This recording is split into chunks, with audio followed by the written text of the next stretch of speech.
Hello mister Tamim. சொல்லுங்க. அஸ்ஸலாமு அலைக்கும். வலைக்கம் சொல்லுங்க. நீங்க தான் சொல்லணும். உங்க வைஃப் வந்திருக்காங்க இங்க. மேடம் ஒய்ஃப் இல்ல மேடம், அவங்க நீங்க வேற. ஏன்?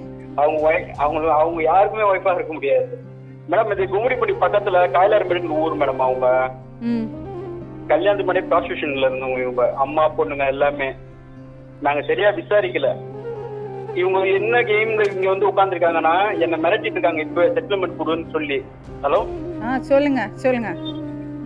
செட்டில்மெண்ட் வேணும்னா இவங்க தங்கச்சி பொறுத்து தான் முதல்ல பேசினா 1 கோடி ரூபாய் கொடுத்துருன்னா.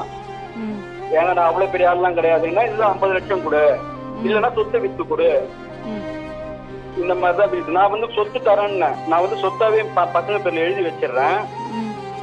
நான் வந்து தரமாட்டேன். இவங்க நடத்த சரியில்லாதனால நான் சொத்து வந்து என் பசங்க பேர்ல எழுதி வச்சிடறேன். அதுல வர வாடகை இவங்களும் ஒரு இடத்துல இருந்துக்கிட்டோம், வாடகையும் வாங்கி சாப்பிட்டுக்கிட்டோம், படிக்கிட்டோம்.